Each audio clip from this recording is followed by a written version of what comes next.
आपण कधी विचार केलाय का की आपल्या घरातले अगदी सामान्य लाईट बल्ब आपल्या आरोग्यासाठी एक छुपा धोका असू शकतात? आज आपण प्रकाशाच्या अशाच एका अनपेक्षित पण गंभीर परिणामाबद्दल बोलणार आहोत, जो आपल्या शरीरावर खूप खोलवर परिणाम करतो. आणि हे काही साधंसुधा विधान नाहीये. एका खूप मोठ्या न्यूरोसायंटिस्टने या समस्येची तुलना थेट ॲस्बेस्टॉसशी केली आहे. विचार करा, एकेकाळी ॲस्बेस्टॉस किती सर्रास वापरला जायचा, पण नंतर कळलं की तो किती घातक आहे. याचा अर्थ आपल्या घरातले हे सामान्य लाईट बल्बसुद्धा सार्वजनिक आरोग्यासाठी एक मोठा धोका बनू शकतात.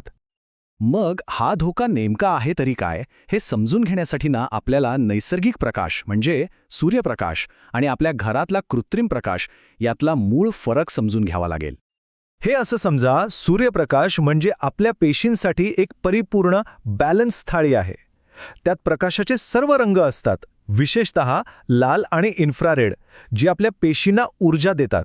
या उलट LED दिवे प्रामुख्याने फक्त निळा प्रकाश देतात, म्हणजे आपल्या पेशींना आवश्यक असलेला लाल आणि इन्फ्रारेड प्रकाश मिळतच नाही.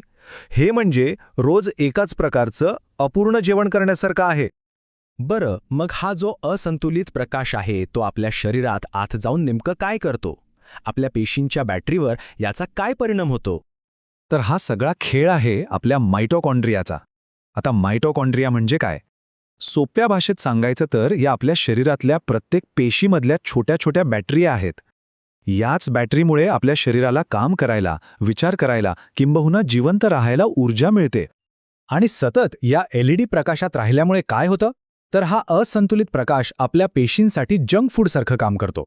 आणि जसं जंक फूड खाऊन आपलं शरीर आतून कमकुवत होतं, तसंच या प्रकाशामुळे आपल्या पेशींची ऊर्जा बनवण्याची ताकद ती हळूहळू कमी होत जाते.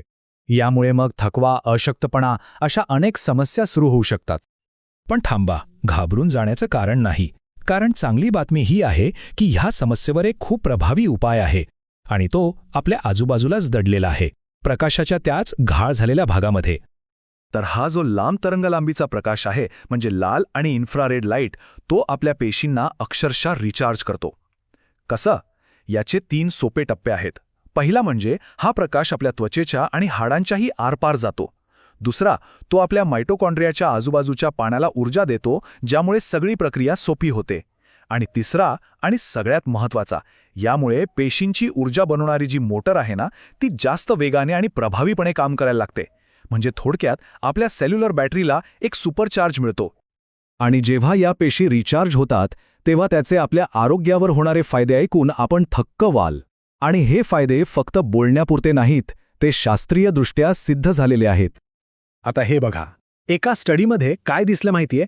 फक्त त्वचेच्या एका छोट्या भागावर लाल प्रकाश दिल्यानंतर जेवणानंतर रक्तात जी साखर वाढते ती तब्बल 27.8% कमी झाली. अविश्वसनीय नाही का? आणि इतकंच नाही, 40शी ओलांडलेल्या लोकांवर एक प्रयोग केला गेला. त्यांना फक्त एकदा लाल प्रकाशाचा उपचार दिला आणि त्यांची रंग ओळखण्याची क्षमता चक्क 20% सुधारली.